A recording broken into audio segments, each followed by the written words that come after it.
Salam sejahtera untuk kita semua. Kita patut mengucap syukur dan terus berterima kasih kepada Tuhan oleh karena Ia sungguh baik di dalam setiap kehidupan saudara dan saya. Satu minggu lagi Ia sudah memelihara kita, melaksanakan setiap aktivitas kita, dan kita boleh tiba pada ringkasan pelajaran sekolah Sabat, pelajaran yang ketujuh dengan judul Pengharapan yang Tidak Dapat Dihancurkan. Mari kita simak penjelasan berikut ini. Ada sebuah idiom populer yang berbunyi seperti ini: pengharapan bersemi abadi.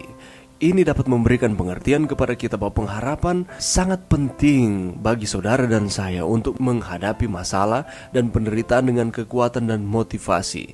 Tanpa adanya pengharapan, kita akan mengalami frustrasi, kita akan mengalami kekecewaan ataupun tidak berpengharapan. Itulah sebabnya pengharapan sangat dibutuhkan dan bersemi abadi di dalam setiap tantangan kehidupan kita. Inilah sebabnya mengapa pengharapan adalah salah satu dari 3 pilar kehidupan Kristen bersama dengan iman dan kasih yang Paulus tekankan di dalam 1 Korintus 13 ayat 13. Setiap umat Tuhan, saudara dan saya, harus memiliki pengharapan di dalam Tuhan. Apa yang orang Kristen harapkan? Bagaimana kita bisa mendapatkan pengharapan dan memperkuatnya? Kita akan mempelajari bersama-sama untuk beberapa menit ke depan ini dasar pengharapan. Kita dapat mengetahui akhirnya dari pelajaran Habakuk. Kita dapat mengenal Allah dari pelajaran pengalaman Ayub. Kita juga akan melihat pengharapan pada Tuhan.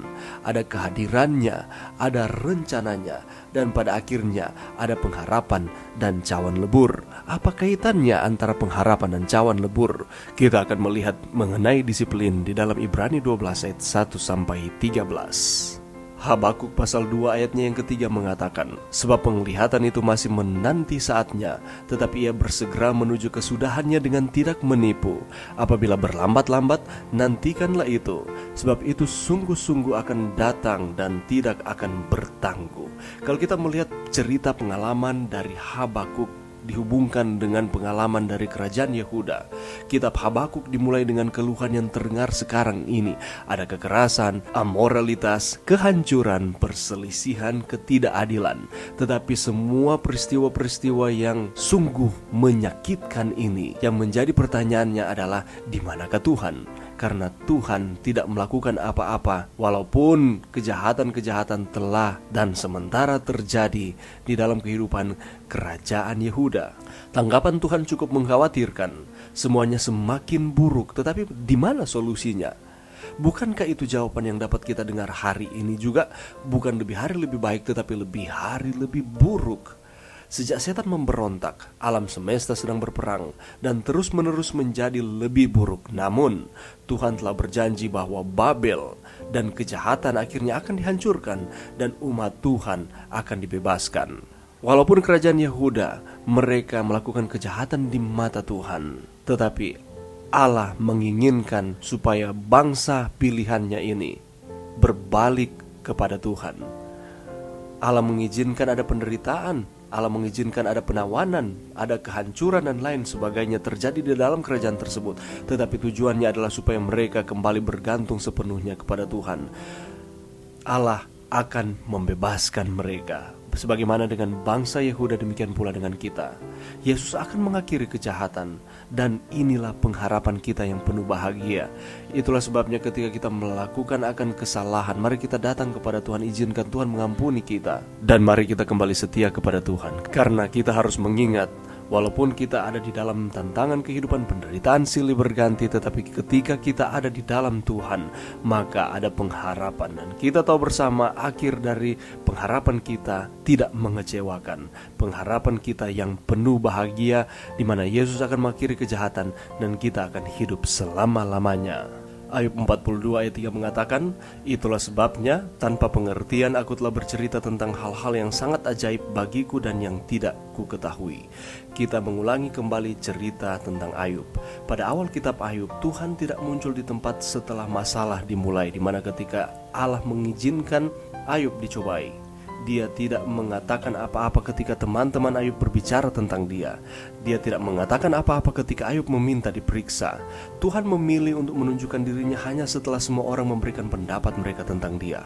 Namun, dia tidak mengatakan apa-apa tentang dirinya sendiri, tetapi malah mengajukan pertanyaan, puluhan pertanyaan yang tidak bisa dijawab oleh Ayub. Tetapi anehnya, ketika Tuhan memberikan pertanyaan-pertanyaan tersebut tidak terkait dengan permasalahan Ayub, kemudian Ayub mengakui bahwa dia tidak benar-benar memahami Tuhan. Di hadapan pertanyaan-pertanyaan Tuhan, pertanyaan-pertanyaannya sendiri tampaknya tidak penting.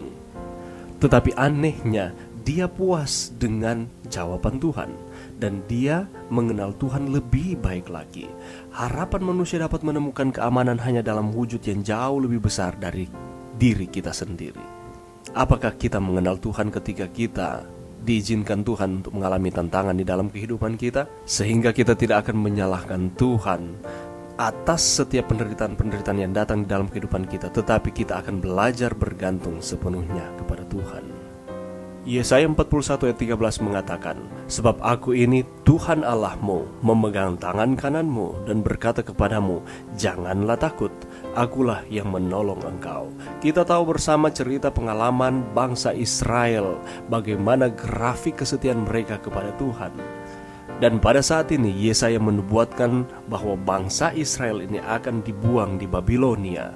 Kita tahu bahwa bangsa Israel seringkali tidak setia kepada Tuhan, dan akibat dari ketidaksetiaan mereka kepada Tuhan, maka mereka harus mengalami pembelajaran di dalam kehidupan mereka, di mana Allah mengizinkan bangsa kafir lainnya untuk menindas bangsa Israel.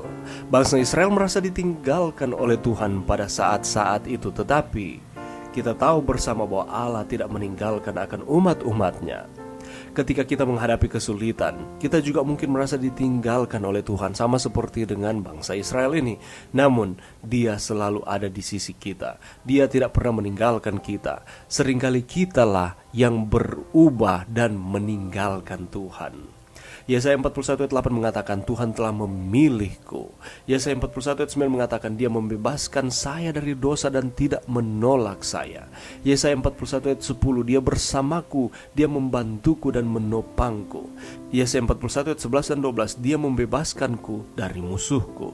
Yesaya 41 ayat 13, Dia memegang tanganku, jadi aku tidak akan takut. Dan Yesaya 41 ayat 14, Tuhan adalah pertolongan dan penebusku.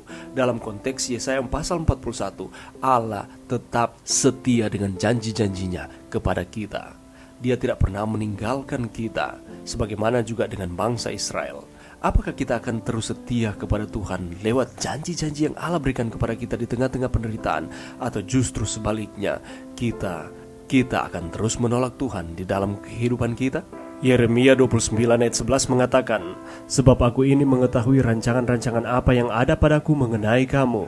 Demikianlah firman Tuhan, yaitu rancangan damai sejahtera dan bukan rancangan kecelakaan, untuk memberikan kepadamu hari depan yang penuh harapan."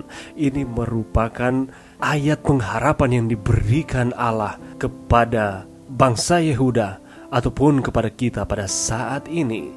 Yeremia menulis surat untuk mendorong orang buangan di Babel. Mereka telah kehilangan harapan. Mereka pikir mereka tidak akan pernah kembali ke rumah. Tuhan menyuruh mereka untuk tidak berkecil hati karena Dia memegang kendali. Allah mengetahui segala sesuatu dan Dia mengontrol segala sesuatu. Situasi mereka tidak terjadi secara kebetulan. Dia akan melakukan segalanya untuk kebaikan bahkan dalam kesulitan mereka. Dia akan mengakhiri pengasingan pada saat yang tepat.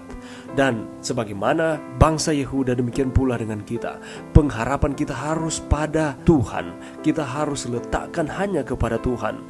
Walaupun kita saat ini sedang mengalami situasi-situasi buruk di dalam kehidupan kita, itu tidak terjadi secara kebetulan, dan Allah akan melakukan segalanya untuk kebaikan kita. Dan ada akhir yang bahagia apabila kita tetap setia kepada Tuhan, menaruh pengharapan kita kepada Tuhan.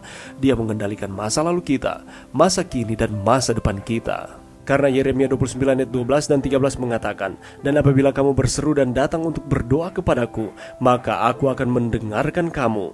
Apabila kamu mencari aku, kamu akan menemukan aku. Apabila kamu menanyakan aku dengan segenap hati." Allah tidak meninggalkan kita. Allah akan terus bersama-sama dengan kita. Rencana Tuhan adalah rancangan damai sejahtera, bukan kecelakaan, yang memberikan hari depan yang penuh harapan.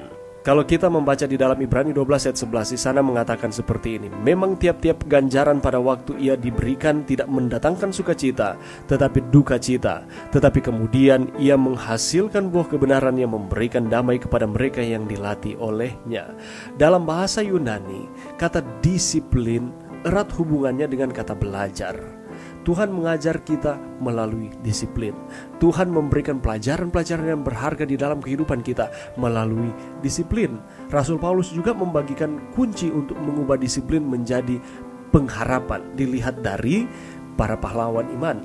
Ada banyak pahlawan iman di dalam Ibrani pasal 11 dan Ibrani pasalnya yang ke-12. Dan ini menjadi pelajaran bagi kita supaya kita terus setia kepada Tuhan, sama seperti dengan pahlawan-pahlawan iman tersebut. Ada keteladanan yang Yesus berikan, dan bukti nyatanya Yesus rela mati. Ia mati di kayu salib hanya untuk saudara dan saya.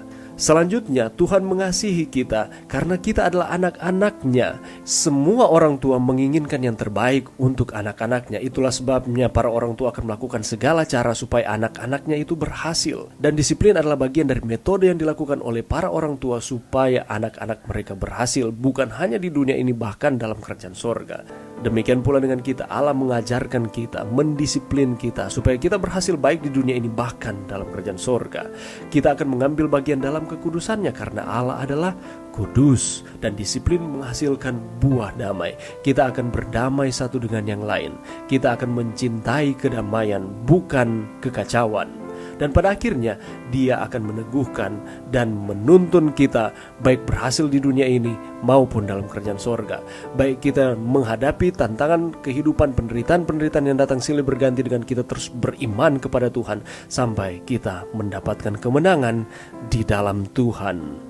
Mari kita terus setia kepada Tuhan, karena Allah tidak pernah meninggalkan kita. Justru Allah menyediakan solusi demi solusi untuk supaya kita terus ada di dalam lindungan Tuhan. Mari berdoa. Terima kasih Tuhan atas firman-Mu sepanjang minggu ini. Bantu kami Tuhan untuk kami terus beriman kepada Tuhan. Ada pengharapan hanya di dalam Tuhan. Ini doa kami di dalam nama Yesus. Amin.